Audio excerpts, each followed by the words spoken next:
Policy. Before NCDOJ, Luke spent time as the policy analyst, a community organizer, and a Christian chaplain. Welcome, Luke.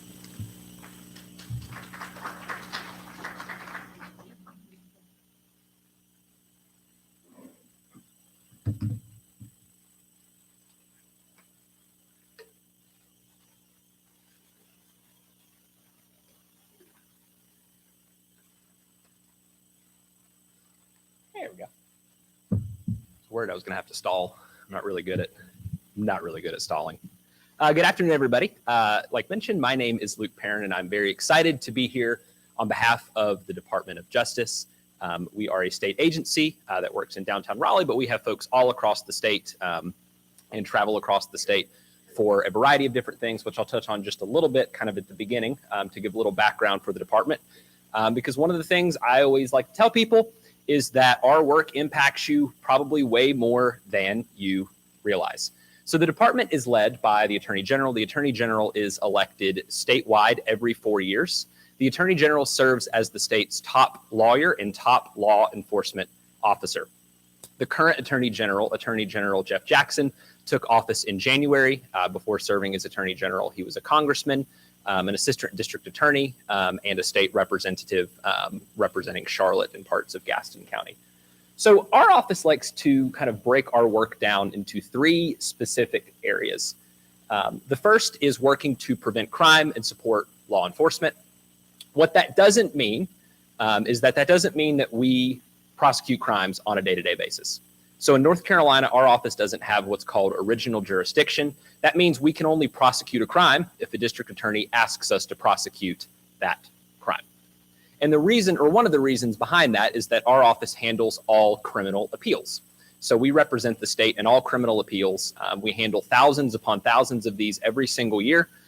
Every single lawyer in our office is actually trained in what we call appellate briefings, so that they are able to step in for appeals if needed, because as you might guess, just about every person in the state of North Carolina who is convicted that didn't take a plea deal wants to appeal their case.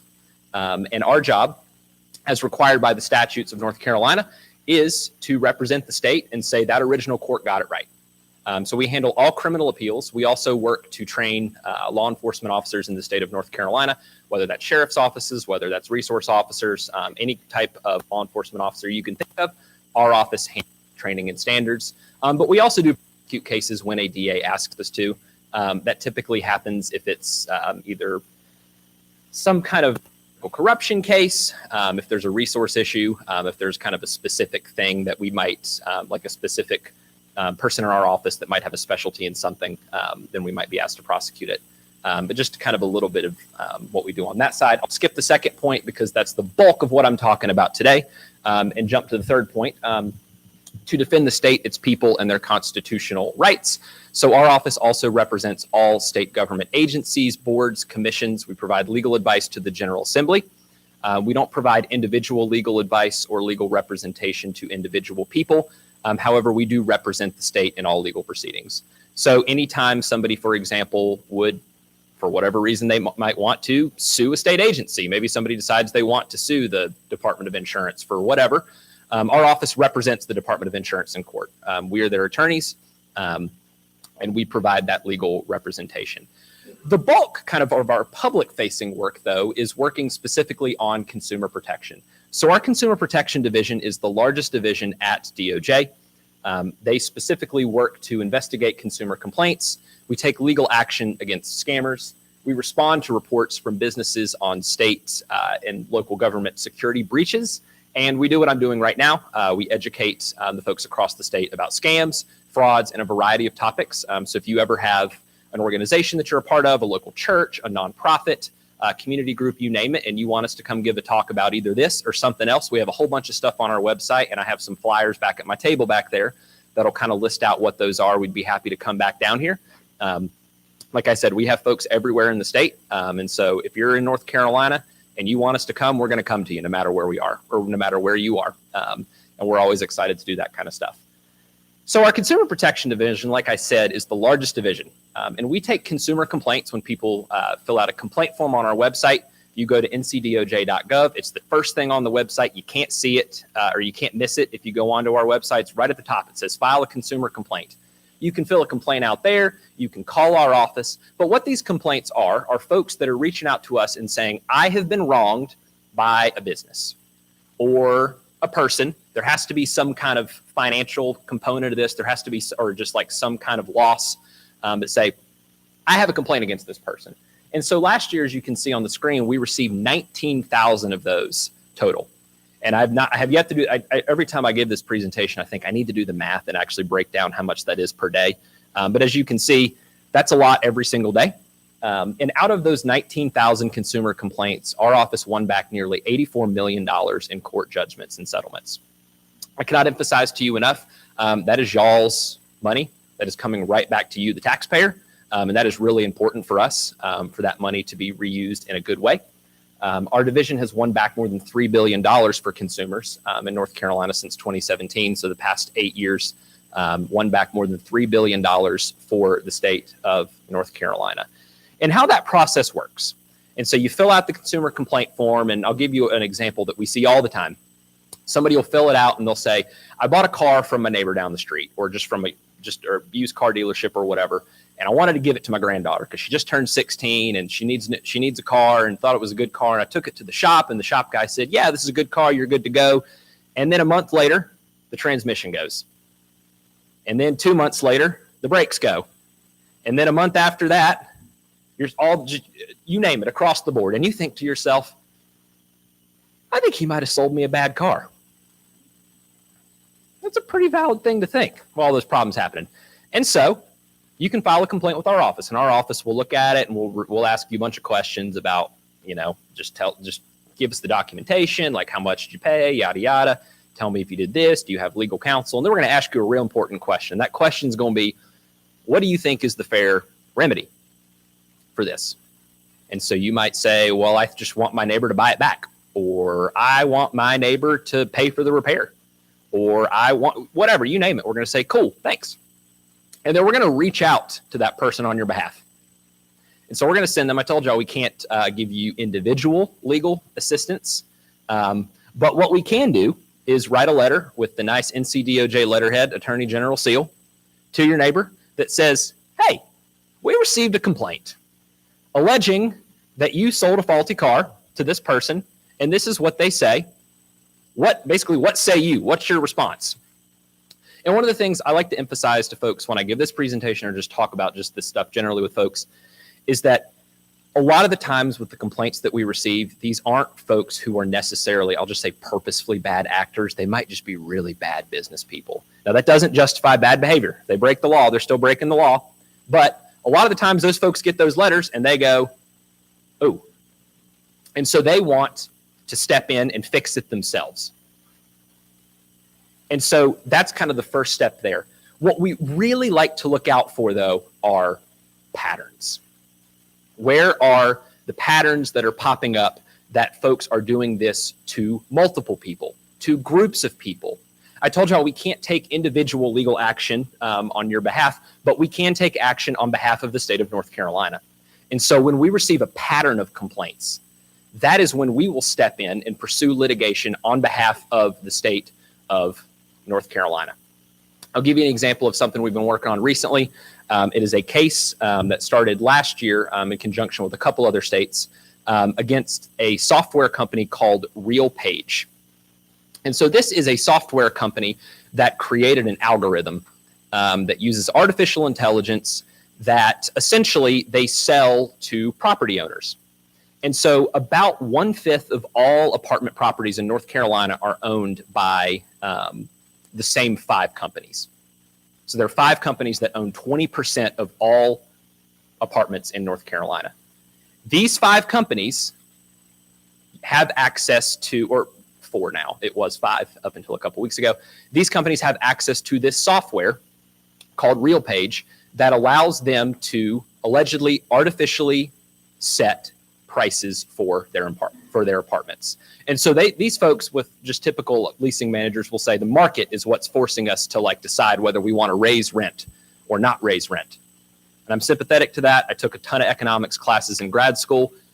The problem is, though, when you have 20% of all apartments in North Carolina that are owned by the same 5 people that are using access to a software system that only they can use, our office is alleging that, of course, the market's telling you to raise rent prices because everybody else you're working with is saying, yeah, we'll raise them too.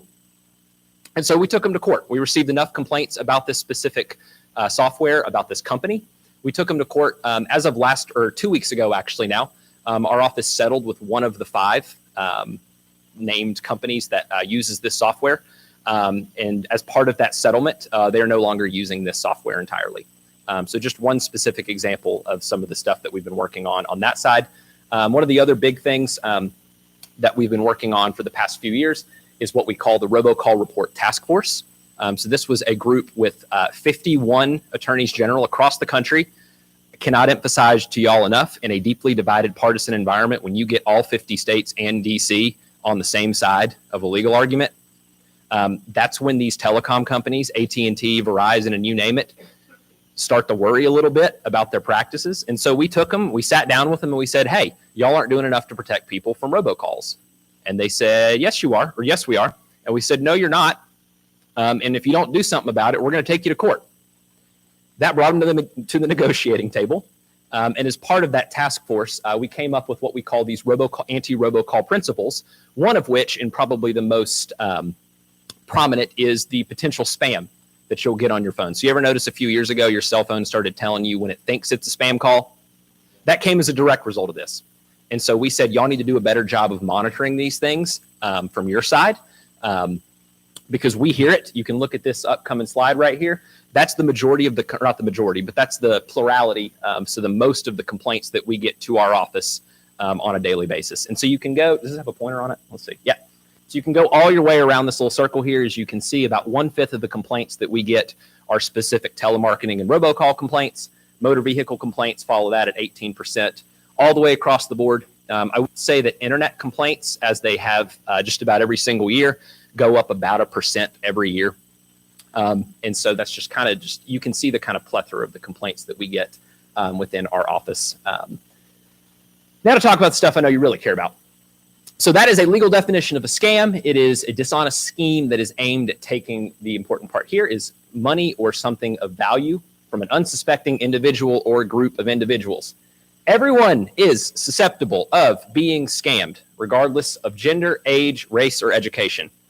I'm going to make this a little interactive here. I'm going to ask 2 questions to y'all. First question is, does anybody know the most likely age group to fall victim to a scam in the United States?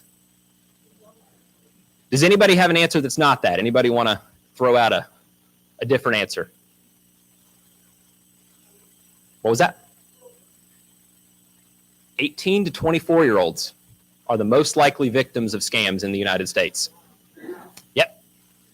I will say folks over 65 are second. But 18 to 24-year-olds, the point being that, again, everyone is susceptible of scams. And the reason that I think these ages vary is because the ways that folks are trying to scam people are drastically different than they were 5 years ago and even 10 years ago. Second question for you. Do you know, if you take outside all of these like descriptors, right? So gender, age, race, education, all of the things that just kind of make you who you are, right? What is the number one thing that scammers look out for when they're trying to figure out someone to scam? It's not education. It's a good answer, though. What was that? Good answer, but it's not correct. I heard income in the back. Also a good answer. It's not correct, though. It's people who have been scammed before. A lot of scam victims are repeat scam victims. And I know what you're saying because I hear it all the time, y'all. It's, how did that happen? Because folks will get these folks, they'll have this conversation with our office probably a little later than it should have happened, but they'll say, I knew it was a scam and I should have seen it coming. And I just knew that something was off when they wanted me to buy this and iTunes gift cards, but I just didn't think about it. And and they recognize that. But what they don't do is they don't go and talk to somebody they trust about it. They think to themselves, well, I figured out it was a scam too late, but I'm not stupid. I can get myself out of this. And so they don't go and they don't tell their spouse. They don't call their bank immediately. They don't call law enforcement immediately. They try to figure out what to do about it themselves. And then we start to see a snowball effect. Anybody know what the interest rate cap in North Carolina is? What's the highest interest rate you can take out on a loan? It's 36%. It's the lowest in the country, fun fact. But still, if you had a 36% mortgage, that's really high. But folks will take out a loan with a 30% interest rate. They'll put it on a credit card. They will accumulate debt. They will start to snowball. And when all of that happens, they are prime targets to be scammed again. That's why talking about this stuff is important. That's why knowing what to look out for, knowing what these common scams are and how they happen. The three main ways that our office sees people being scammed are phone calls, text messages, and on the internet. These are the most common scams that our office saw last year in terms of money lost. The number one, far and far away, in terms of money lost, and we see this just about every single year, are what we call sweepstakes and lottery scams. You might have seen these before. This is when someone reaches out to you either on the phone or usually through Facebook, something like that, and says, "Congratulations, you won the Publishers Clearinghouse." And you think to yourself, I didn't even remember applying this year. But great. And they say, all you need to do is just to write us a check and we'll bounce it and we'll put that money in your account. Or just give us your direct deposit information or just pay us in gift cards and we'll give you the money. So our office last year received 91 reports of folks who said that they had gotten scammed by this kind of scam. Out of those 91, we determined that 24 people lost money. Anybody have a guess on the amount lost on average between those 24 people? Those 24 people. 10,000? Anybody want to go higher or lower? Like an auctioneer up here. What was that? 5,000. Anybody want to go up? Anybody want to go up? 10 million. It's not 10 million. It's $85,000 on average per person. It's a lot of money, y'all. And the really somber part of that is most of those folks aren't getting that money back because that money was taken by folks who were overseas. That money was taken by folks that it's going to be nearly impossible to trace where that came from. Typically, when we get those reports, if someone calls our office and says, "Hey, I've been a victim. This is how much money I lost in this," our first question to them is, "Have you called the FBI?" That's the first question we ask. We say, hang up the phone and call them first. Imposter scams, these are when folks pretend to be what we'll just say somebody who you would kind of assign importance to. So like your bank, a government agency, a business, somebody pretending to be somebody important. Our office actually last week received reports that folks had gotten phone calls of people pretending to be the Department of Justice.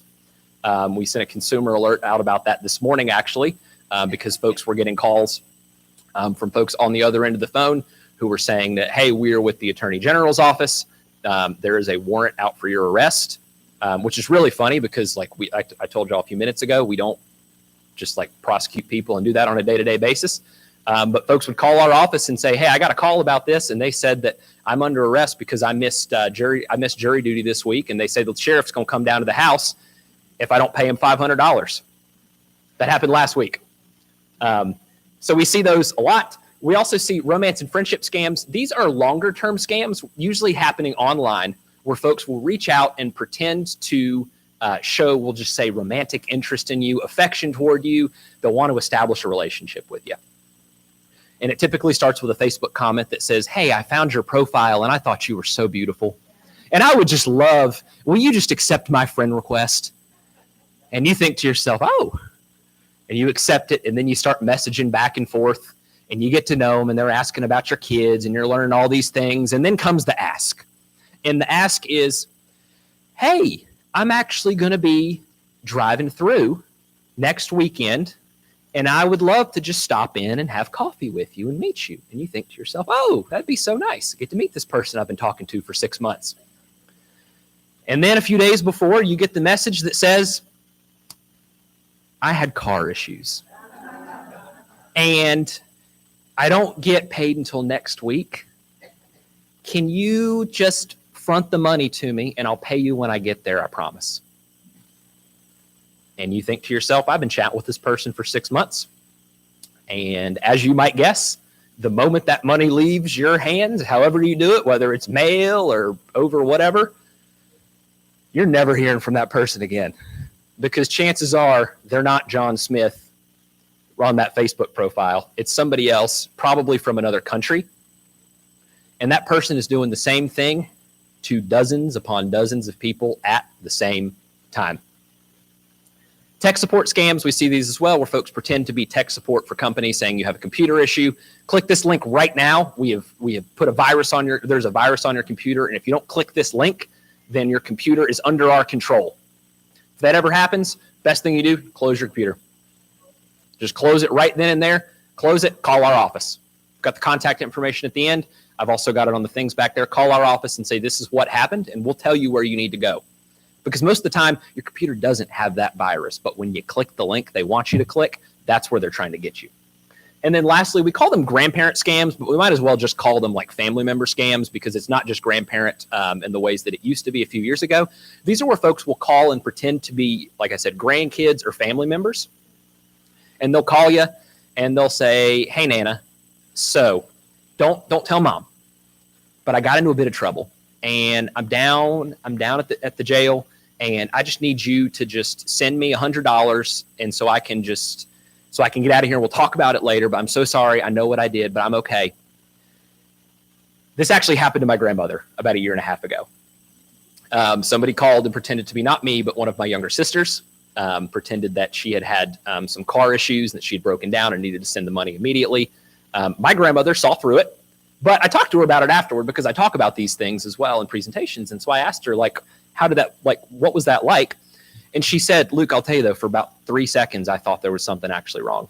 She says it didn't matter that it wasn't Abby talking, like it was just a woman. And she said she was Abby. And I thought that for a second. And scammers know that, because they know that their foot's in the door the second you answer that, and the second you think there might be something wrong with my grandkid. The best thing you can do to avoid phone scams is not answer a phone call that you don't know where it's coming from. I know what you're saying, but I'm expecting a call from a doctor today, or I'm expecting this. If it's important, they're going to leave a voicemail, and they're going to call you back. I do not answer phone calls, period, if I don't know what the number is. It's the best thing that you can do. Don't always trust, we call it spoofing when we say don't trust caller ID, not from where you have the number saved in your phone, but don't always trust it whenever your phone is trying to be as smart as it can be and guessing where the call's coming from, because that's called call spoofing. There's a way for scammers to make it look like the call's coming from a different number. That's what folks were doing last week with this scam with our office. So our office's phone numbers are 919-716-6 numbers. So any call that comes from that is going to say that it thinks it's coming from the North Carolina Department of Justice. So these folks were call spoofing, and then they were making it look like so their number was coming from 919-716, whatever. And so be skeptical of that if you don't have the contact saved. And then if at any point somebody asks you to press a button to end the call, if you're feeling unscared, pressured, all those kinds of things, hang the phone up. Just hang the phone up and then call back a verified number for whoever they say they are. So if they are saying it's your doctor's office, it's so-and-so, go to that website. Go to your doctor's office's website, look at what that phone number is, and call them back and say, hey, I just got a call from you. Is this legitimate? You can sign up for the Do Not Call Registry. It is a great tool to protect yourself. The question I'm sure I'm going to get is, I'm on the registry already. It doesn't work. I still get these. Because the registry is designed for something different. It's a safeguard for you for legal solicitation. So anybody that is doing legal robocalls, so just like folks that are licensed businesses that are doing robocalls, that are trying to sell you things, they have to abide by this federal registry. You sign up one time, your phone number is on there until it's there for life. It never leaves it. But what that gives you is an extra safeguard to say, if I am still getting robocalls or spam calls, you know from the get-go that those are criminals. Because licensed businesses don't want to get fined by breaking this, because it takes about a month for these, like every month businesses get this from the federal government that says these are the numbers that you can't call for legal solicitation, for legal robocalls. And they have to abide by this. And so signing up for this just gives you that layer of protection that you know if you get a robocall that it is not a reputable business. It's easy to sign. Oh, one sec. It's easy to sign up for. It takes 5 minutes. Yes, ma'am. Because most of those, though, are not folks that are doing legal business. Like I said, those are going to be folks who are like criminals trying to scam you. That's not designed to stop the scammers. It's designed to give you the peace of mind that you know that the folks who are calling you are those scammers. Because these are folks, like I said, that are legal businesses that are operating legally in the United States, and you're saying, I don't want to be solicited by you. So that's what this is for specifically. You can report those robocalls to our office. This is actually really, really helpful for us. And I'll give an example as to why. Has anybody gotten these stupid toll text message scams in the last couple months? I get them all the time. Because of the amount of we see them all the time as well, but just because of the ones that we got in our office, we were actually able to work to figure out where they originated. And so we were able to trace back those numbers. We were able to trace back where they were coming from. And we actually found out that this kind of, this group of folks that was really the kind of ringleaders for it, they were actually Canadians. They were working in Canada a few years ago, and they've actually started moving some of their operations into the States, up in Michigan and Illinois and some of the northern states. But because we received those reports, we're able to look and see specifically where we're getting them from. We see that they're actually targeting a lot of college students. I told y'all 18 to 24, prime victim for scams. There's a lot of folks that are targeting university students with this specific type of scam. I got one last week. Turns out I have an unpaid toll from New York State. The last time I was in New York was when I was 17 and graduated high school and went to a couple Yankees games. I wasn't driving, so we get them all the time.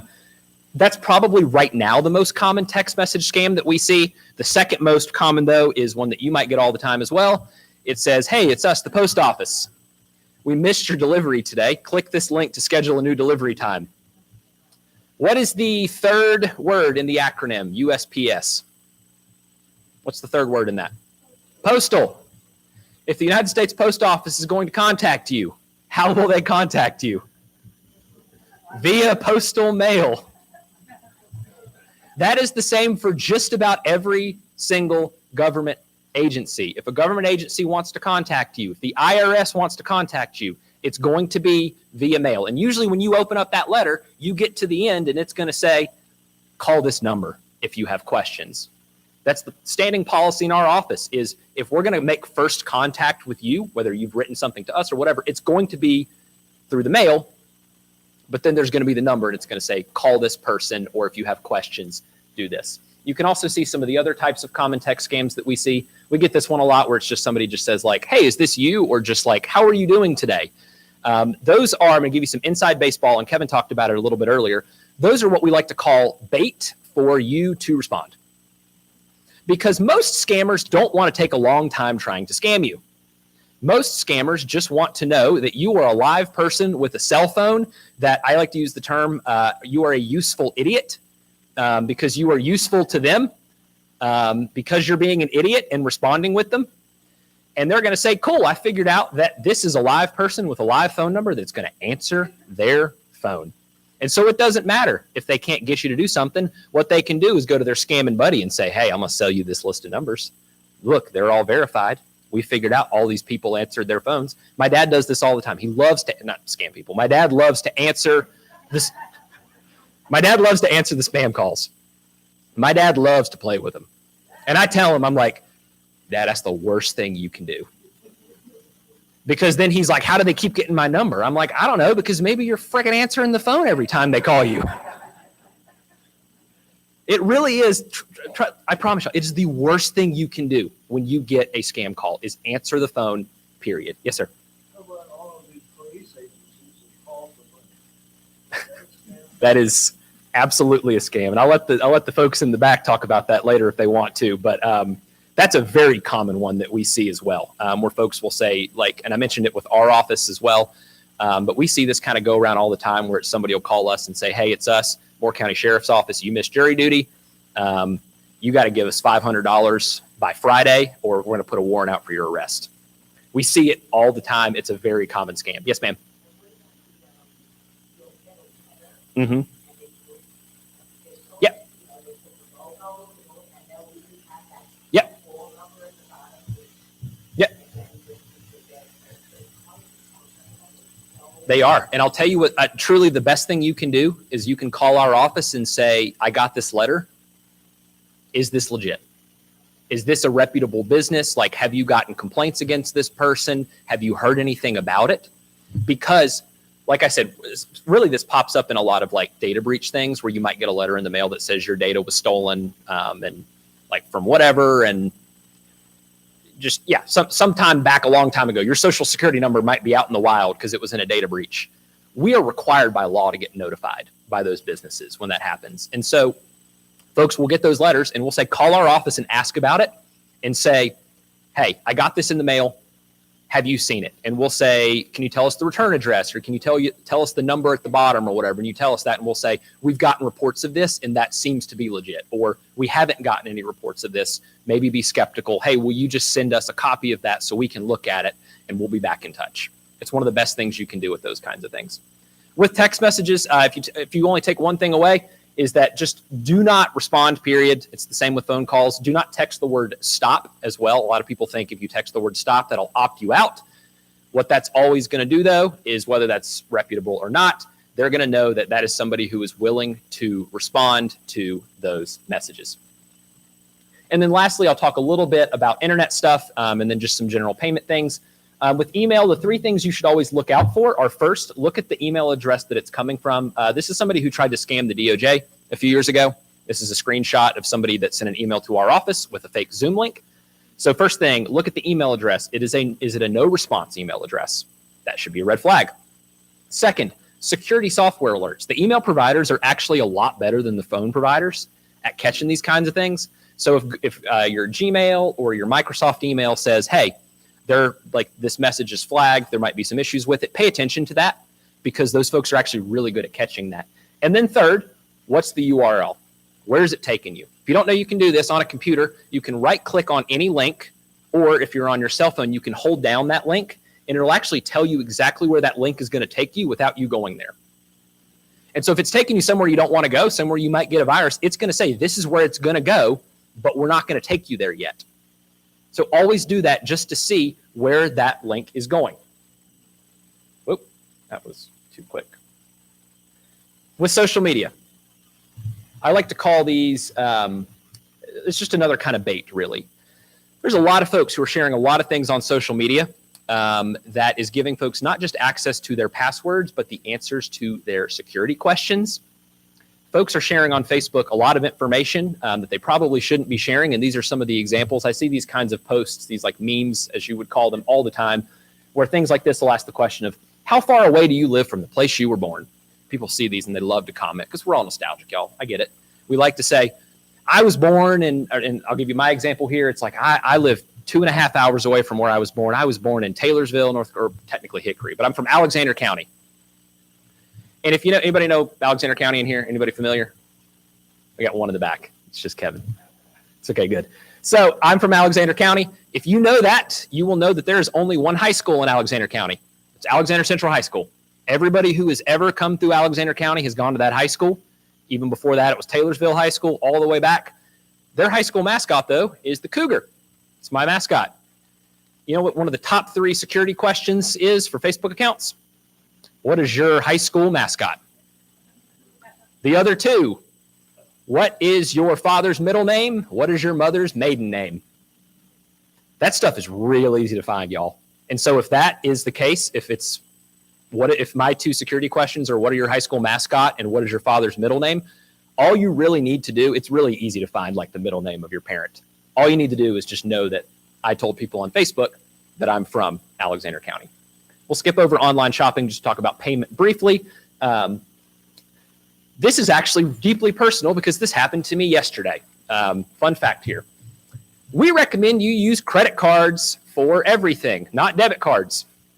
Not because they are, actually no, it is because they are inherently better, because of that money is not leaving your account immediately. I'm not kidding. This happened to me yesterday. I spent all day on the phone with my credit card company. My credit card got swiped yesterday, and somebody decided to buy $600 worth of something from an online hiking store. I think I've probably been on 2 or 3 hikes in my life.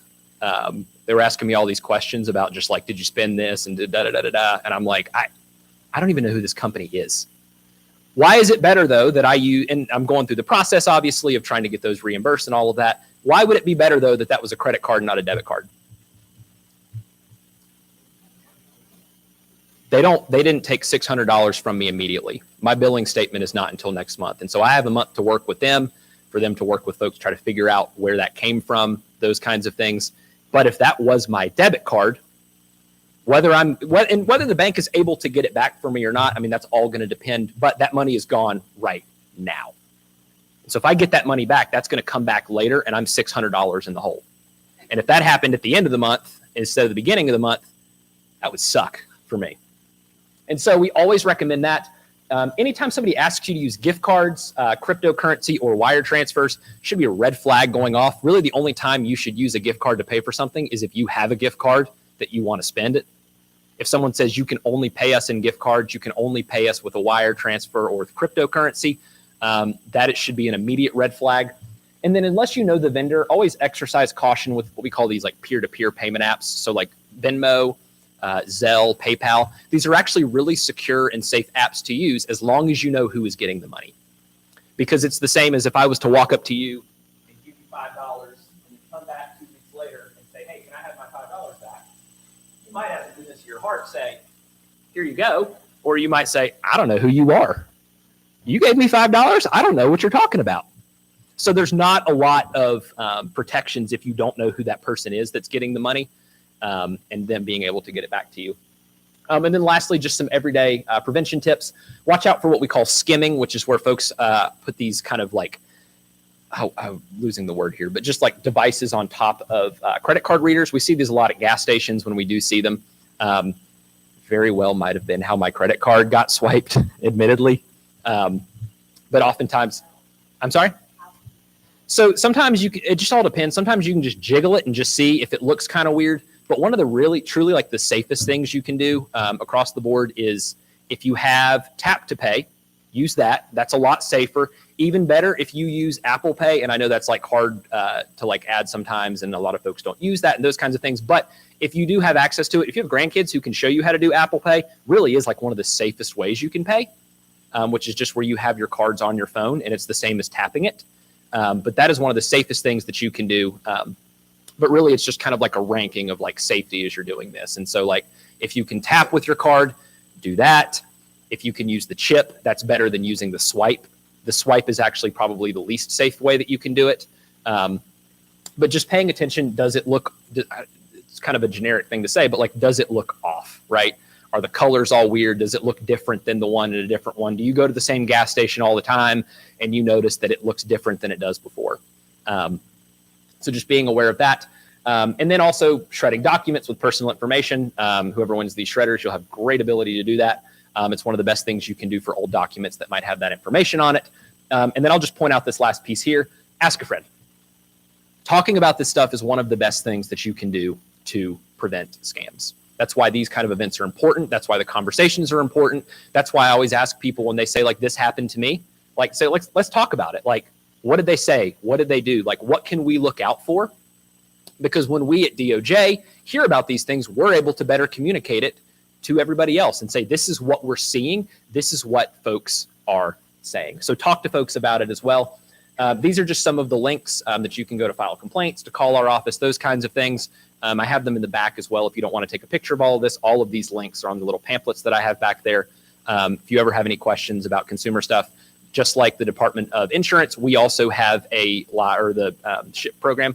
We also have a live operator answering the phone at our office. Not every state agency can say that they have live operators that are going to answer if you call them. We do. So if you call our office, it does have to be between 8 and 5. But if you call our office between 8 and 5, we have a live person who will answer your calls, and we can talk to you about these kinds of things if you ever see them. And that's all I got. If anybody has any other questions for me, happy to answer them, or else I'll be back there.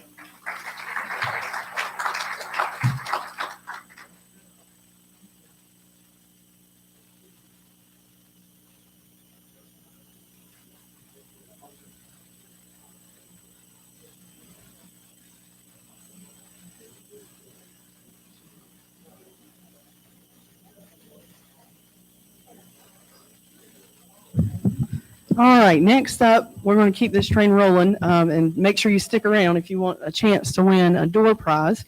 But we do have the Southern Pines Police Department here with us today, and Sergeant Michael Griffin is going to be doing a presentation for us. He's coming on up.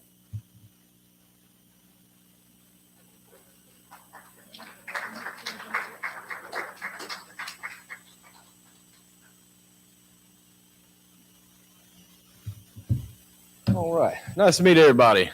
Like a young lady there said, my name's Michael Griffin. I'm a sergeant over the investigative division with the Southern Pines Police Department. I've worked with the Southern Pines Police Department now almost 10 years. Been in law enforcement going on 12. How many people we got here to live in Southern Pines? I know why you're a fan then. There you go. First and foremost, I want to give it up to our two prior presenters. They stole half my presentation here, it seems like. They did a great job, didn't they? But that's okay. So there's a few other things, a few other scams and trends that we've seen in our area as far as different types of frauds that take place and different types of approaches that these scammers use. And I'll try to cover those that have not already been covered. So just like any police training that we have, so you guys are kind of taking the police training course at this point, we have training objectives. By the end of the presentation here, you should be able to recognize some potential scams, identify various types of scams and how they're performed, and utilize the provided prevention strategies to avoid falling victim to a scam yourself. So some fraud complaints. This is actually some of the same material that the other presenter showed you guys. In the handout that we have out in the very back, if you got it, it's all printed on there as well, and you can take a copy of that.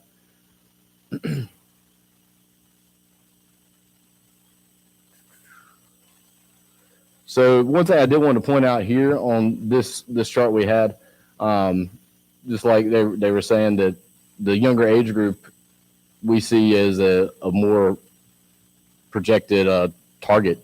But this actually shows the fraud loss reports per 100,000 population. And if you notice something here is on the second side of that graph right there, that age group 80 and over is very low. So those aren't getting reported to us. And just like the gentleman from NCDOJ was talking about, we need to know what's happening so that way we can stay up to date as well. So reporting it to us helps us stay on the trend of what's happening for you guys. So that way we can better inform you guys as the public as well. So the more you report it, the more we can build our database and more, hopefully we can provide better prevention methods. So recognizing the scam, these are just a few things. Somebody contacts you out of the blue. These are, whether it's a text message, whether it's a phishing style of scam, which I'll get into the definition of a phishing scam here in a little bit. Whether it's just a random phone call, email. If it's something that you weren't expecting, somebody that doesn't contact you, a long lost cousin, friend, whoever, kind of put yourself up on guard. Especially if it comes like he was talking about earlier from spoof numbers. He thought about his own friend called him, you know. They ask for money via wire transfer or gift cards. Wire transfer, gift cards especially, it's very hard to track during an investigation. Once you give them the money off that gift card, they'll ask you for the serial numbers, or not the serial numbers, but the card numbers from the back of the gift cards. And once they get that, they'll take all the money off of it, and it's gone at that point. It's very hard for us to track it on our end once it gets to that point. If they ever ask you for cash, it's the same thing as far as the cash goes. They'll ask you for, let's say, $1,000 in cash, leave it out by the mailbox, and they'll have some random person come by and grab it. I've seen it happen as an investigator, as an officer. It happens. And these people, they try to catch you off guard, just like they mentioned earlier. They try to get you to act quickly before you can actually start registering what's going on. So they ask you to provide personal information or financial information. They might represent, like they said earlier, themselves as the bank. For instance, like they were talking about, nobody's immune to this. That happened to me when I was a young officer. I just got my first home mortgage, and guess who texted me? Wells Fargo. I'll be darned if that Wells Fargo website didn't look just like the actual Wells Fargo website.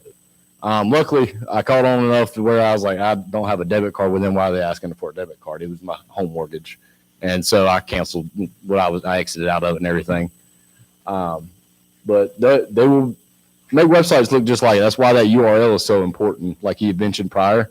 Because those URLs, especially like if it's, say like IRS or the Register of Deeds back there, they're going to represent themselves as a .gov website most of the time, or .edu, things of that nature for like universities.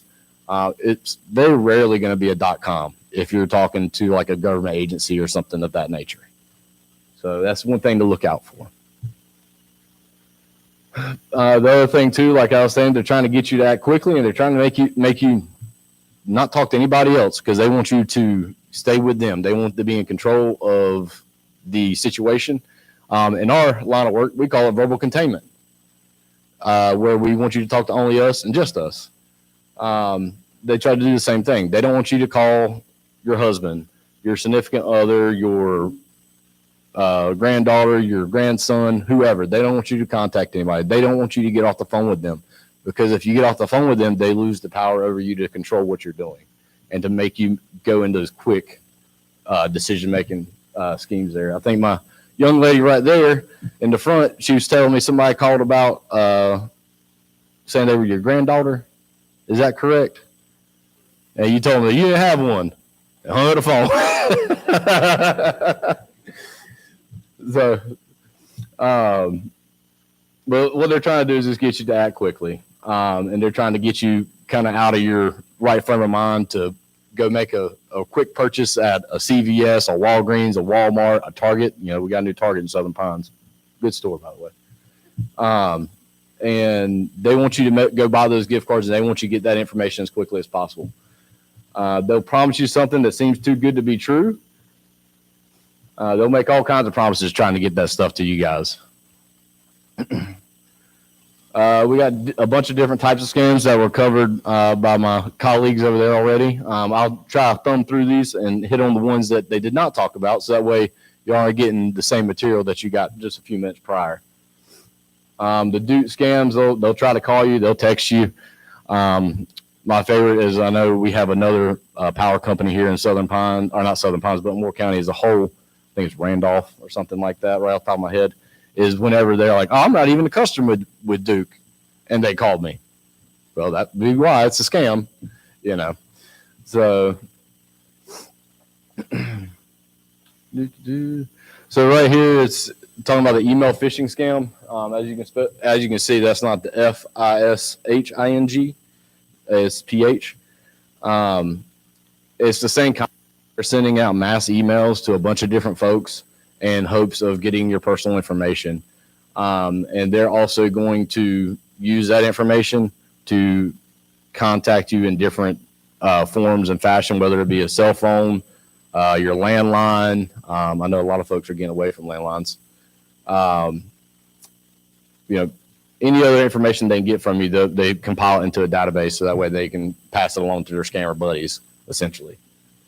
So they'll, like this talking about here with the utility scams, the bogus late payments, they will notify you by mail about late payments. Most of the time, they will not call you about a late payment. They will not ask you for money immediately at the late payment. They'll tell you to come to the office.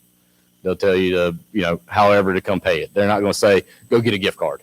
That's the common theme in a lot of this, is they want gift cards because it's very hard, like I said earlier, for us to trace it as a law enforcement agency. So applying for a rebate, the utility companies will normally contact you via mail. I previously mentioned, not by email or over the phone. They will, but this is how they'll get you guys as far as scams. They'll send it to me. I get them in my personal email all the time too. Like I said, nobody's exempt from this. Hang up, and the best practice to do is hang up if you're on the phone with them and call them back. I know a gentleman back here mentioned something about law enforcement calling. Can you raise your hand if you talked about that? Was it you, sir? So law enforcement calling saying that, you know, you have a warrant for your arrest or something along those lines.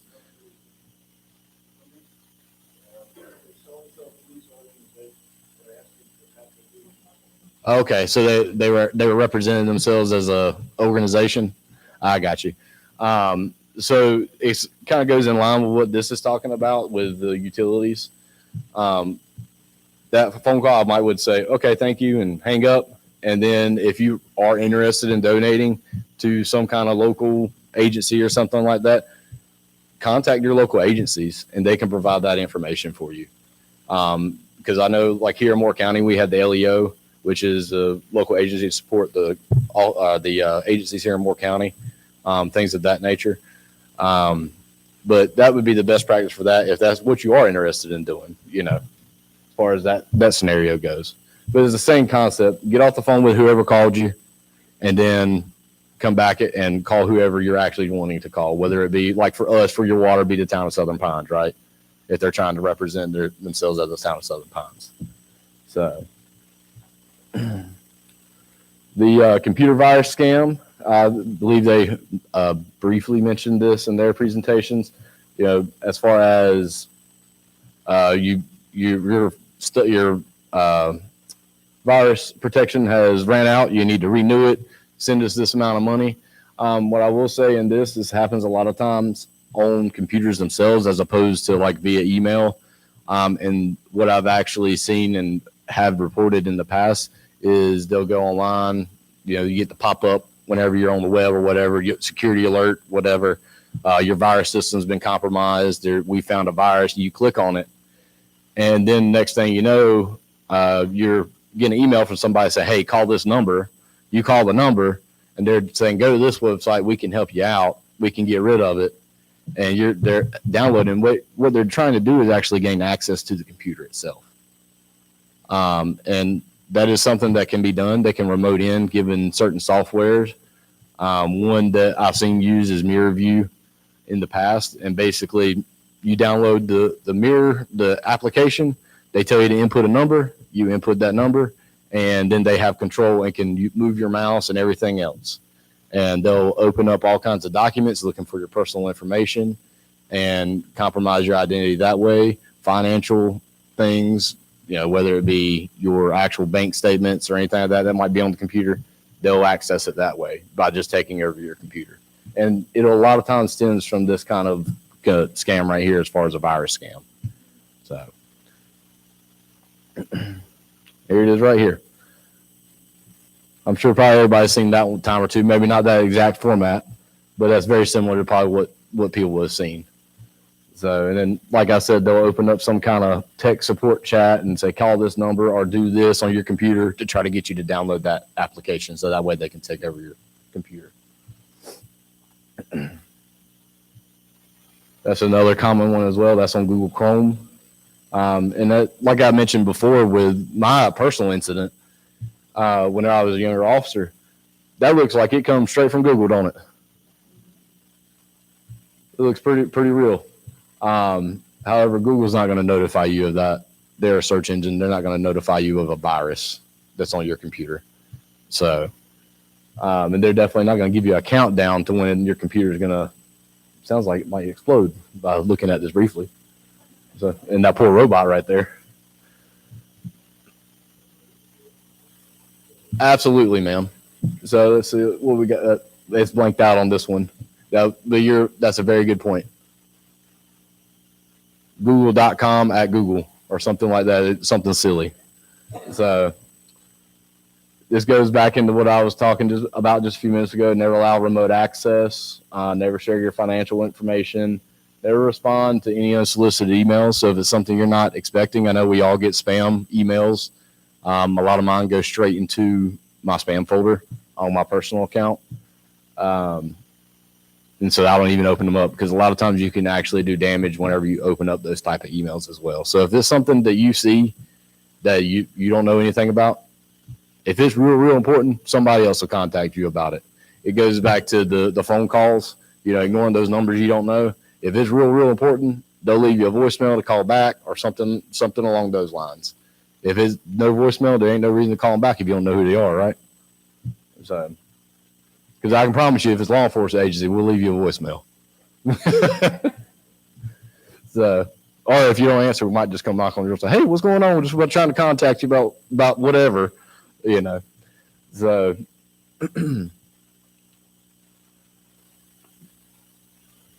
so he mentioned this as well. The IRS scams. It's very similar to the jury duty scams that he also kind of honed in on. The what they're doing in this scenario, and it kind of goes along with what you were saying, sir, about representing themselves as an agency. They're saying you'll be arrested, and they can get real aggressive with this as well. Whenever what I've seen from victims in the past, and I had one young lady, poor thing, she was in tears. She thought whenever I showed up, I was a regular officer at the time, that I was getting ready to arrest her. And I said no, and then we started talking about it, and she had been told that she was going to be arrested by the Pinehurst Police Department, even though she was in Southern Pines. And then I was talking to her. I said, "Man," I said, "Where?" And I won't try to be mean or anything. I said, "Man," I was like, "You're in Southern Pines, right?" She said, "Yeah." I said, "Pinehurst ain't gonna come arrest you in another town." So it all that it like clicked right then and there when I was talking to her. She's like, "Oh my gosh!" And so they'll try to get you worked up and thinking that you can go to jail if you don't pay, like I said, about $1,000, whatever, in gift cards. And I don't know any agency that I've ever worked investigations with, talked to, networked with that accepts gift cards as payments or as asked for any kind of payment in return or in lieu of going to the jail. So if you hear that come out of somebody's mouth, you know it's a scam right then and there, because we ain't gonna ask for money. So especially not from a gift card or anything like that. But they'll try to do the same thing like in this here about jury duty. IRS, back taxes, things of that nature, especially around tax season. We have a huge spike in these types of frauds, as well as identity theft, because everybody's inputting their information, filing online with TurboTax, whoever, and their information gets compromised in that form. So here's an example of the IRS. If y'all want to take a picture of that one. You can see the URL right here, .ru. I'm fairly certain the IRS is not going to have a .ru URL.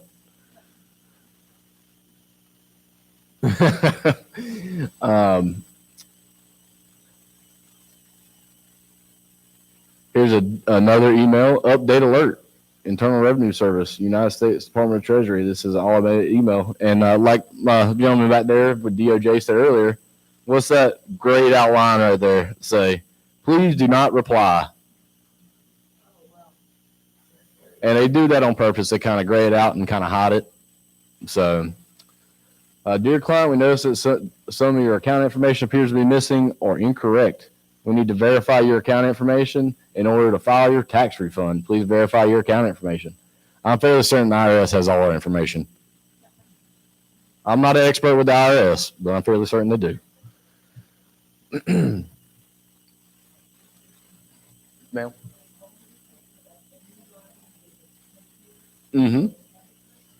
No, definitely don't do that.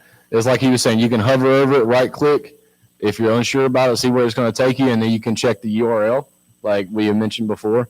The other thing to look at right here with this email especially, what does the reply to say up there? Do not reply at irs.update.com. Yeah, exactly. So there's our friendly gift cards again, especially the green dot cards. They are the bane of my existence as an investigator. They're the world's worst when it comes to dealing with. They're not going to ask you for gift cards, just like we're not going to ask you for gift cards. So that applies for pretty much any government agency. It's not a legitimate form of payment to anybody. As far as, it's a holiday, gift, this gift card. So, this goes back to my young lady right there, the grandchild scam. Calling, emailing, texting, saying I'm locked up. I got a DWI. I'm in Canada. I'm in Mexico. I'm in wherever. And I need $2,000 to get out of jail. The one thing to recognize whenever you're talking about these types of scams, I'm sure, like my grandmother, I call her Nana. If I called her any other name, do you think that would be a red flag to her? If somebody calls you and they try to represent themselves as your grandson, your granddaughter, and they have some kind of pet peeve name for you, whether it's Papa, Mama, Nana, Meemaw, however, if they don't call you by that name, that should be a red flag right then. Because how often do they call you something other than those names? They probably ain't done it since they were born. So they always say that they need money and that not to contact their parents because they don't want to get in trouble. They'll try to tug at your heartstrings because everybody loves their grandkids. I know my mom, and she doesn't act like my mom with my kids. That's not the same person. She chased me out of the house with a loaf of bread one time. So, meanwhile, they can't do no wrong. So they'll tug at that heartstring, trying to make sure you don't contact anybody. Just like I said earlier, what they try to do is contain you. They don't want you to reach out to family. They don't want you to reach out to your significant other to verify what's going on. They want you to make a quick, instinct decision, especially in these types of scams, to go to the bank, to go to CVS, wherever, to get those gift cards, to wire money using like Western Union. One thing we have seen recently, very recently, is Bitcoin. Anybody heard of Bitcoin before? We have a few of the Bitcoin machines there in Southern Pines, and they're starting to use that because it's very hard for law enforcement agencies to trace Bitcoin. They'll ask you to go put $1,000 worth of Bitcoin at this Bitcoin ATM and send me the confirmation. And then after it goes into Bitcoin, just like Western Union way back when, it's untraceable. It's very hard for us to get anything back from Bitcoin. So, but they'll ask you to do those things to get them out of jail. And then as soon as you give them some money, they'll keep asking for more and more and more. And then just like in the previous, like I mentioned previously, they'll try to get aggressive as well because they're, you don't love me, you don't do this. They'll try to tug at those heartstrings. So, as far as the computer goes with these types of scams, if they try to contact you via email, the best thing to do is just keep your antivirus up to date. Try to confirm if it's legitimate before sending any type of money. Because grandkids, they do call you and they do ask for money from time to time, do they not? So I know I did when I asked my granny, especially in college. So they will call and ask, but make sure, hang up the phone with them and call them and say, hey, I just got a phone call from you. If they answer, then guess what? They ain't in jail. So ask some questions that would be hard for a scammer to know, like a birth date, their actual name. Maybe you have a nickname for your grandchild. I know my mother calls my daughter Juju, so I don't think anybody else is gonna call her Juju. So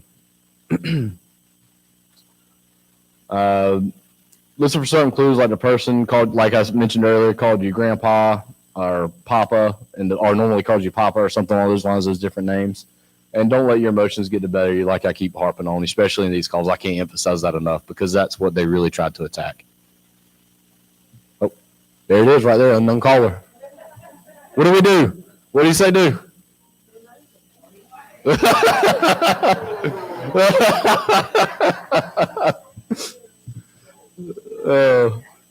I'm glad everybody's having a good time. Let's see. These phishing scams, this kind of goes along with pretty much any scam these days. This is what the terminology is called. It's a random text, it's a random email, it's a random call. And all they're doing is they're sending out massive amounts of calls to a bunch of different people using spoof numbers, trying to get somebody to latch on. Because how many times, the reason why this term comes up, phishing, is meant to be just like fishing in real life with the F instead of the PH. How many times you cast out your reel before you finally catch a fish? That's what they're trying to do. They're trying to get that one person that they're going to latch on to and drain them. So, oh, well, good. Did they call you by the right name? Okay, good.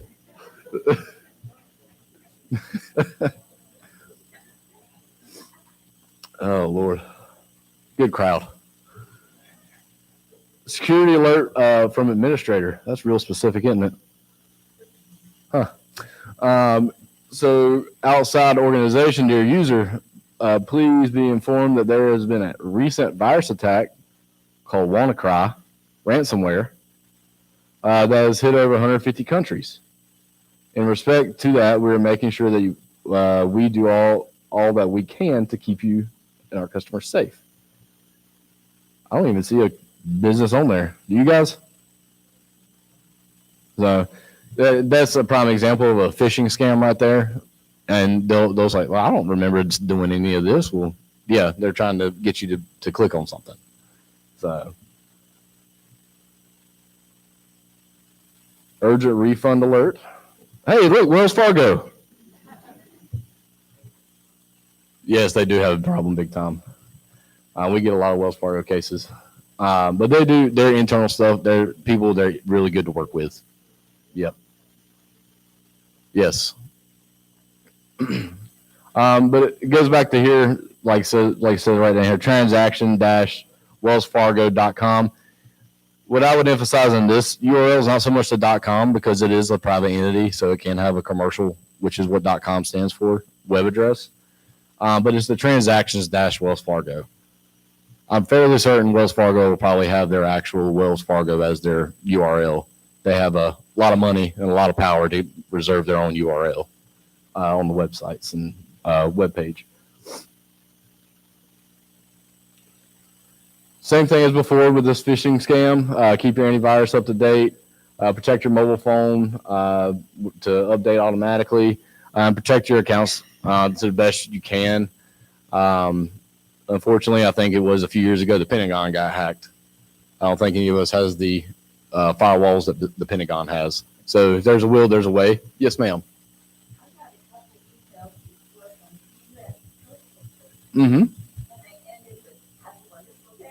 Yep. No. And they got people that send out mail all the time, so they're gonna send you actual mail.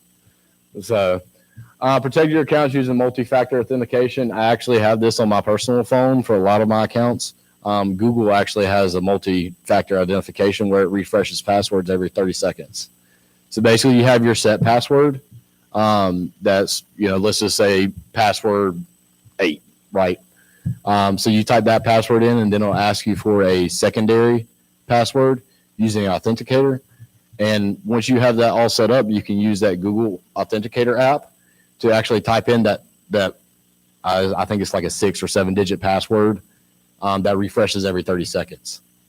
And so that makes it where they know it's somebody, like it's current. It's an actual person. It's not a robot trying to hack into, or an AI rather, trying to hack into your account.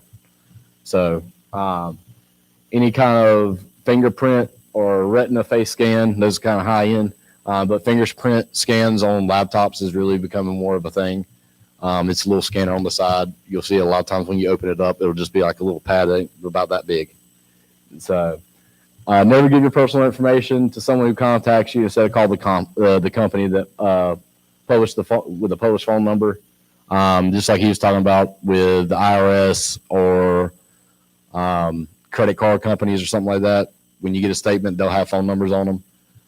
Call that number instead of trying to look up a number, because they'll try to represent themselves as those agencies, even in Google. So, Roadband scam, he harped on that one pretty good. So I'm gonna leave that one where it's at. Some more romance scam stuff right there. This is something that we have seen a huge rise in the Southern Pines area. Ma'am, if you don't mind me asking, whereabouts do you stay in town? You said you live, yes, ma'am. Highlands. Okay. So we, especially actually over in the Highlands area, if I'm not mistaken, I think it's probably in the last year where they've come in and they've looked for people to have their flags up on their mailboxes, and they'll come through and they'll act like they're part of the mail service, and they'll go right into your mailbox, take all the mail, and go on. And then about 30 minutes to an hour later, you'll actually see your mail person come through in their white truck to get your mail. Yes, ma'am. And what they're looking for is they're, like it says up here, they're looking for checks, they're looking for money, they're looking for all these different kind of things. With the checks, there's a lot of banking information on checks. And that's what they're looking for. They're looking for your checking account, your routing number, and not only that, but then they have a physical copy of your check that they're going to try to wash. Does everybody know what I mean by washing a check? Who said that? Okay, so washing a check. So basically what they'll do is they'll take your check that you put in the mail and they'll essentially white everything out and write over. And that way they can use that check and they'll write over the amount itself. They'll write over what it's for, who it's payable to, all these different things. And then they'll go deposit the check at whatever bank or try to mobile deposit. That's the thing now where you take a picture with your phone. And whenever they do that, they'll debit your account because guess whose information is on there? Your information. And then you don't find out until, you go get a bank statement a month later. So, one of the prevention methods, I'm sure it's probably up here. Let's see here. Yep. Avoid placing mail in your mailbox that contain checks or cash. Go ahead and hand deliver those if you're local to your local UPS or UPSP. I think I said that right. United States Postal Service. I know we have one in downtown Southern Pines. If you're not close to an actual postal service, I'm sure you probably have a drop box that's close by. Try to time it out. Those drop boxes, their pickup date or times and days are posted on those boxes themselves. Try to make sure you put those things in there at close to pickup time, because just like your mailboxes, they'll break into those drop boxes as well. So, yeah. The gel pen on the right check, it makes it harder for them to wash it, like I mentioned earlier. It's because of the type of ink that it is, and it makes a pretty good impression on the on the check itself. So,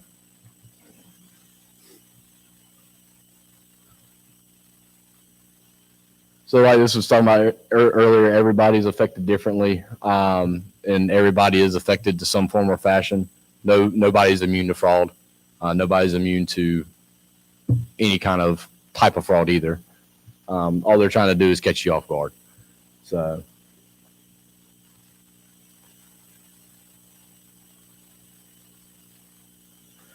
this right here was provided by our COP coordinator, Mr. Bill List, who actually prepared this PowerPoint for everybody. This is actually kind of like a spoof conversation, so to speak. Yep. And if you start trying to read it, it's actually very hard to read, not only because of the accent marks, but some of the wording, some of the misspellings. And that's something to look out for too whenever you're having these conversations.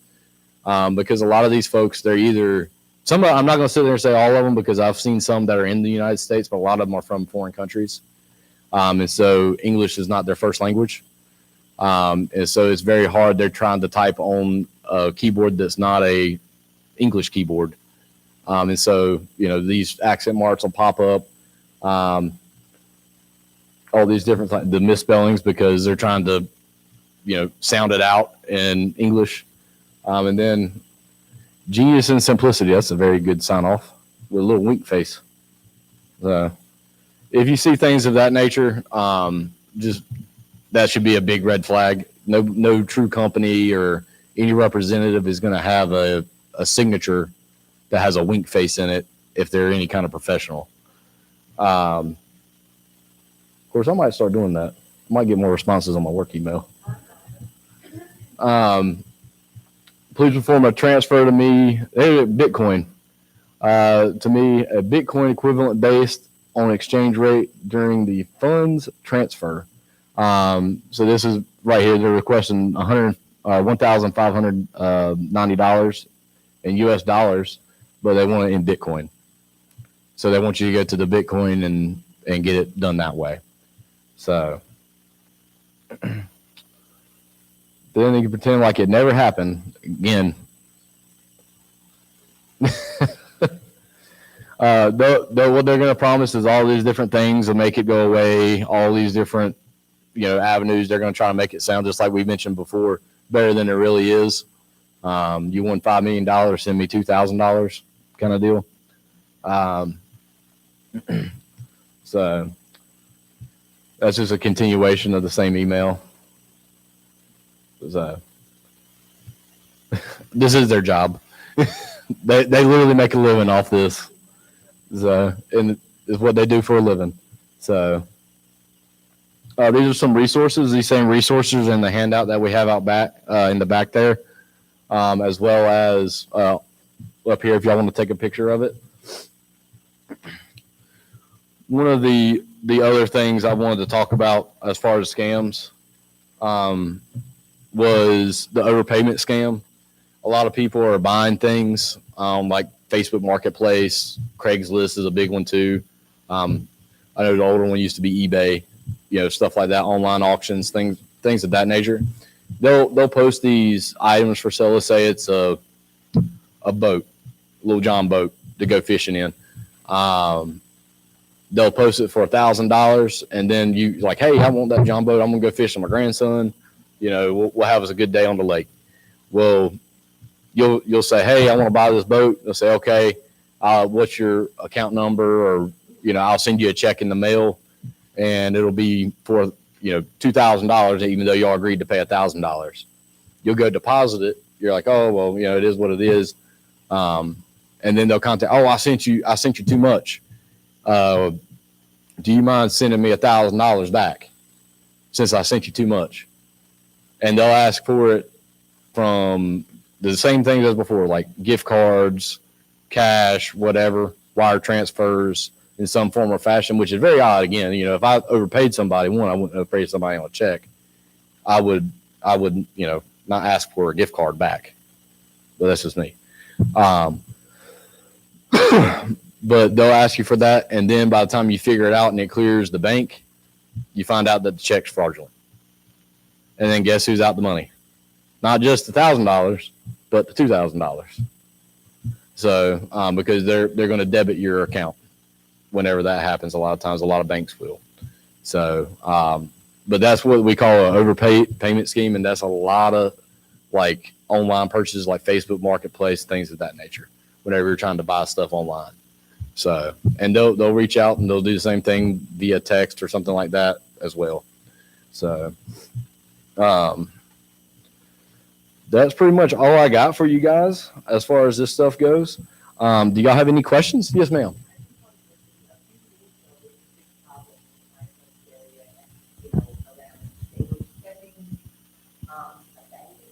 Mm-hmm.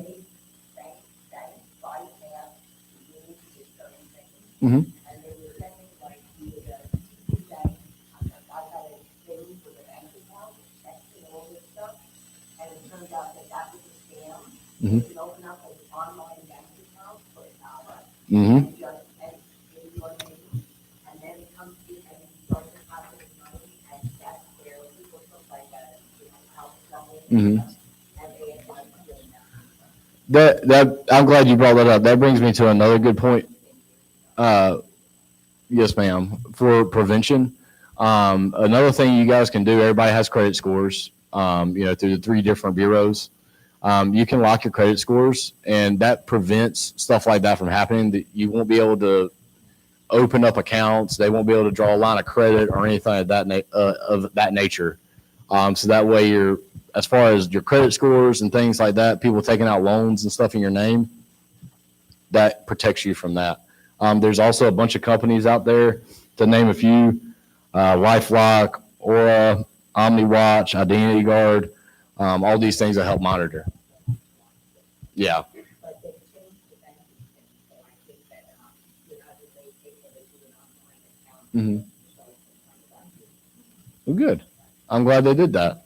But these are all just other methods you can use to kind of help protect your identity. And all you have to do is go to the bureau's websites for the different credit bureaus. And most of at least the last time I checked, most of those freeze options are at the very bottom of the page. It doesn't cost anything to freeze them. And then whenever you say you want to go buy a car or something of, big value where they have to run your credit, you can actually open up a window for those as opposed to opening it up entirely. So you're going to go to the dealership in next week to buy this car, or they're going to run your credit the next week. You can then open it up for a week period and then it freezes it again. So, but those are all options to kind of help you guys out. Is there any other questions? Yes. What about home title tax? Like as far as like a lien? Well, no, they just go in and claim your title and take loans against it. So they're basically putting liens against your house title. And you know, what? Yeah. So it does happen from time to time. Our partners over there at the Registry of Deeds. Yep. I think he's walking up here as we speak. You're getting ahead of the game. Oh no, you're good. You're good. But in our area, we do get it from time to time. It's not as prevalent as like ID theft is. But it kind of cycles into what he's getting ready to talk about. So I'll just talk really quick. I'm not really on the agenda. So I'm Bill Britton, your registered deeds elected from Moore County. So there are instances of home theft and everything, and you'll see it on TV. Usually LifeLock are talking about it.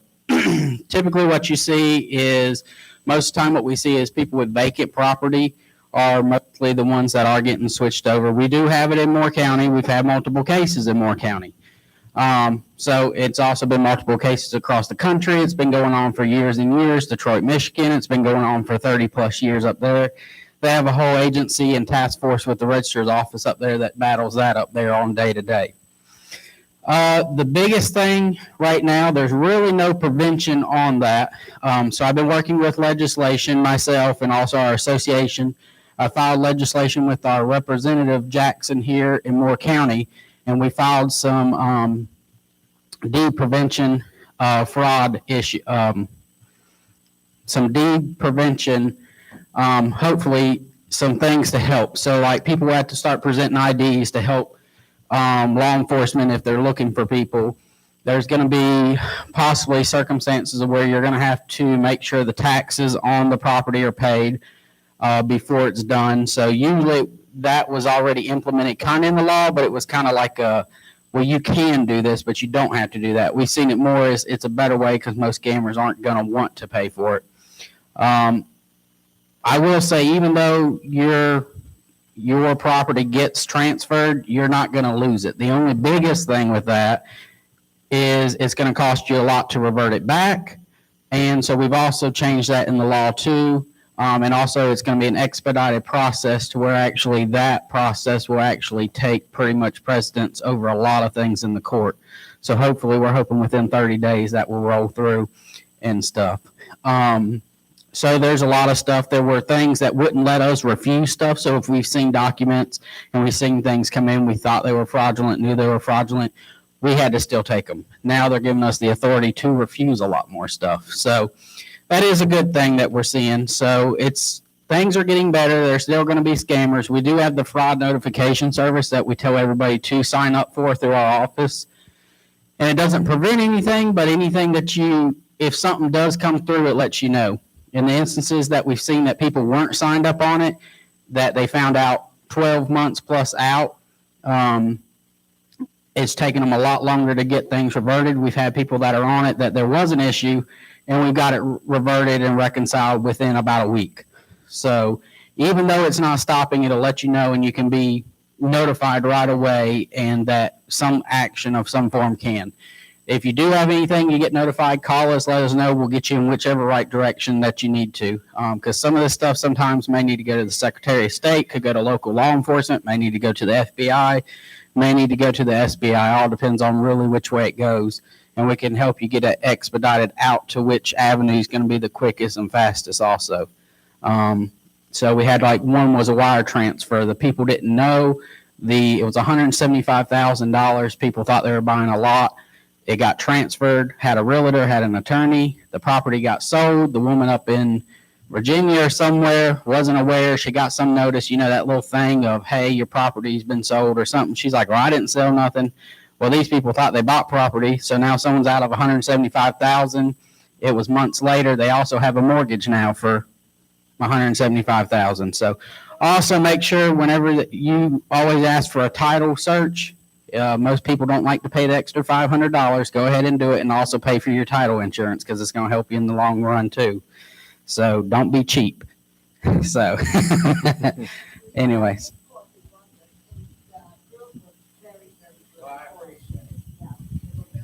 But that's it. If you want to know more, I'll be in the back there, okay? Does anyone Any else? other questions? Okay, I guess not. Does anyone else have any burning questions they would like to ask for the police department or any other presenters? Yes, ma'am?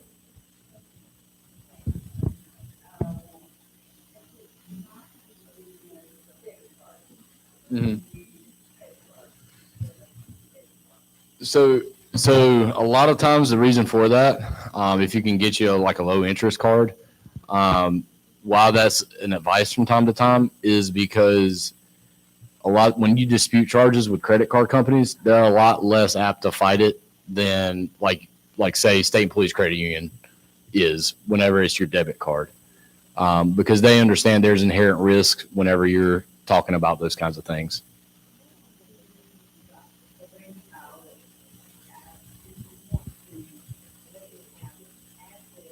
Mm-hmm. Mm-hmm. Mm-hmm.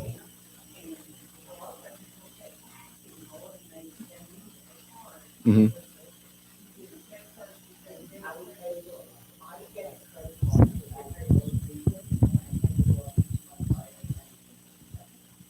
I'm going to jump in here real quick. Also, if your debit card is through your bank, most of the times the debit card can also act as a credit card.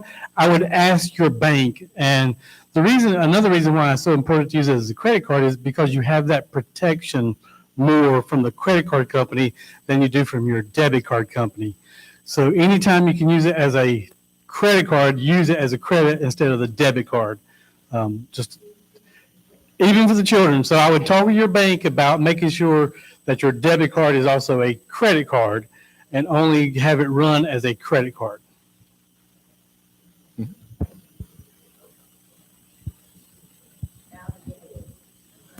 Yeah, we'll bring Katie back up if there's no more questions for folks. There is some more questions? Yes, Go ma'am. ahead. You did say, I think I said somewhere here, not to lose the result, but we have, people that fit computers that come in Mhm. locally, but they have an office in town, Mhm. others in some time.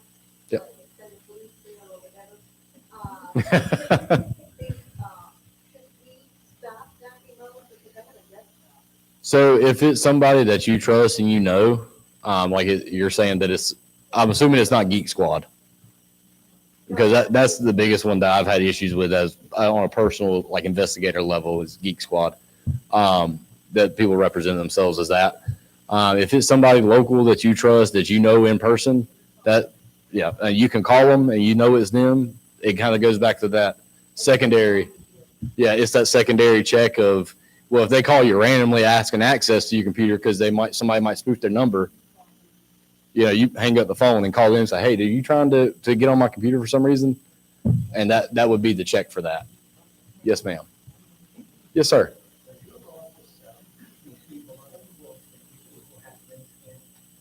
We do. Yes, sir.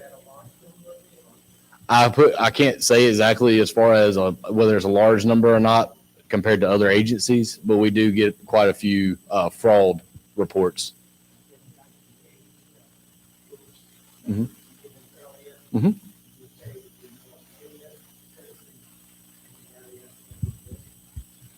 In our area, I would say yes. And that's just a general statement. That's not, I'd have to go back and look at all our numbers to give you an exact answer.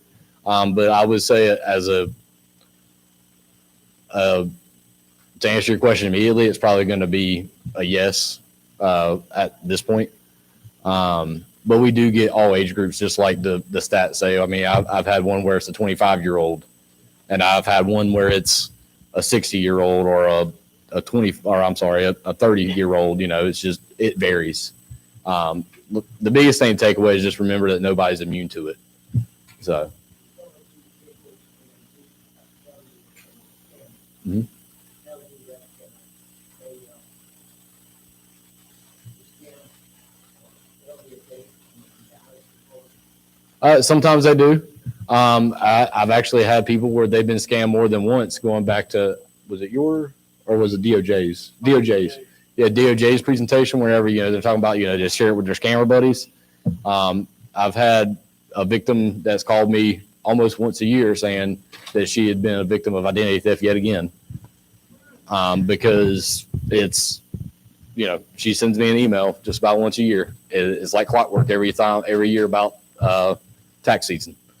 So, because once that data is compromised, it's compromised. It's very hard to secure that data again. So, Again, we're only talking about the cases that we're hearing about.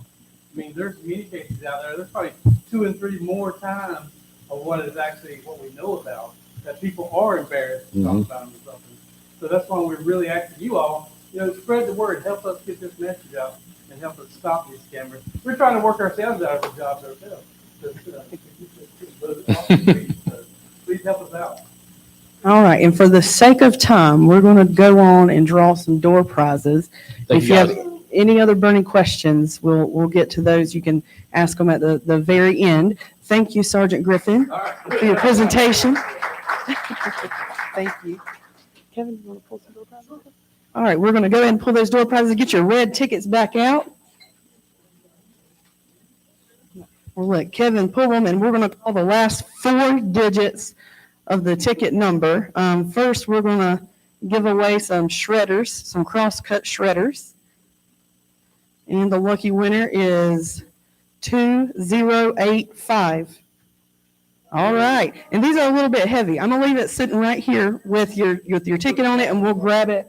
We'll grab it at the end. And if you need help taking it to your car, we can certainly get that out to your car. Next lucky winner is 2103. That's it. All right, Marcy. Okay, keep going. We have 2086. 2086. Over there? Okay. Got it. Okay. One more. 2119. That's you. All right. We have one more shredder. Shredder, okay. That's 2134. All right. Next, we have some lock boxes, some waterproof fire chest Honeywell lock boxes. Yes, ma'am?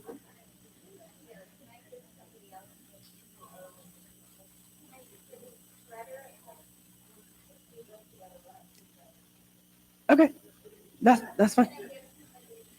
We'll pull one more then, okay? One more shredder. 2130. All right. Let's see, 86 was that one. Yeah, lock boxes.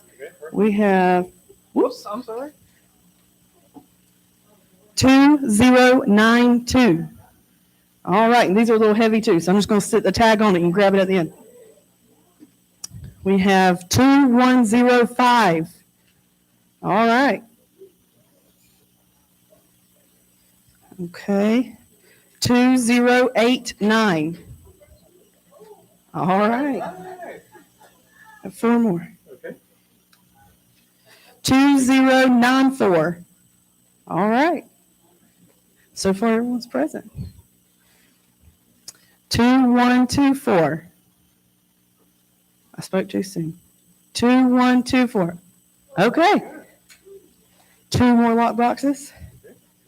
We have 2107. 2107. Going once. Twice. 2107. Go. All right, we'll do another. 2135. All right. Last lock box. Yep. Okay. We have 2132. 2132. Going once. Going twice. 2132. Next. 2127. All right. Okay. Next we have some secure ID rollers. What this is, if you get mail or anything that you're wanting to throw away, you can roll this across the top of it to black out any of your personal information, okay? We have quite a few of these giveaways, so we have 2078. And these I'll go ahead and guess him.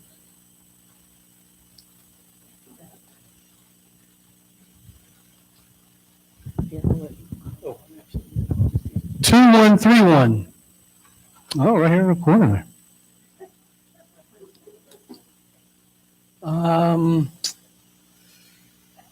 2118.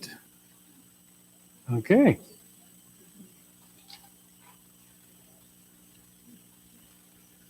2091. All right.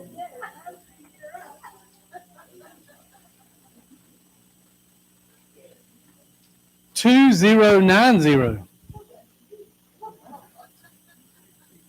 Yeah. Okay.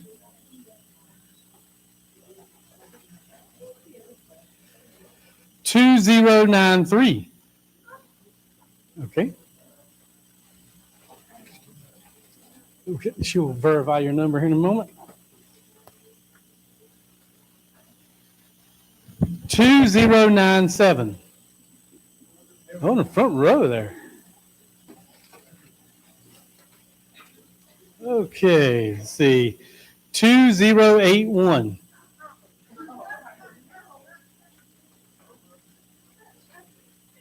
Got it. Okay. 2129. Oh, right here. 2082. Okay. 2115.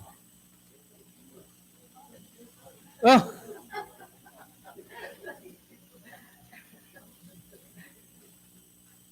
2079.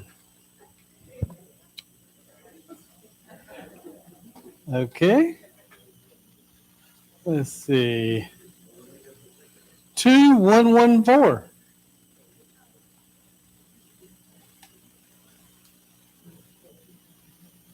2122. On the front row.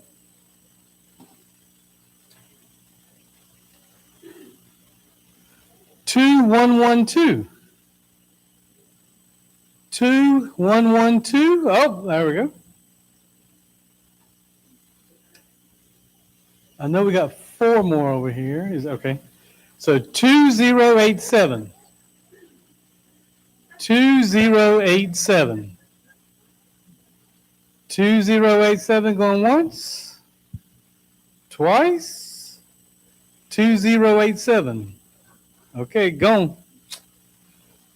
Okay. 2084. 2084. Yep, twice. 2084. They must have left together with 2087.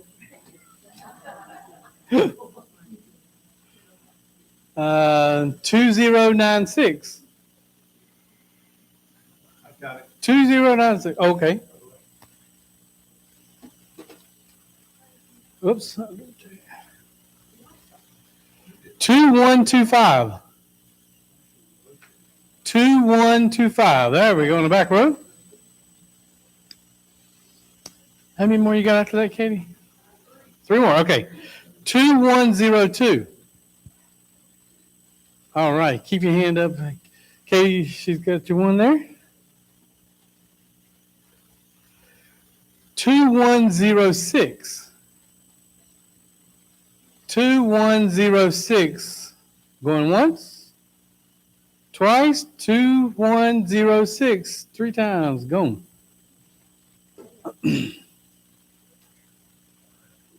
2123. Okay. Then one more. Okay. Last one. 2117. On the front row. Okay. Katie, be right up here with you.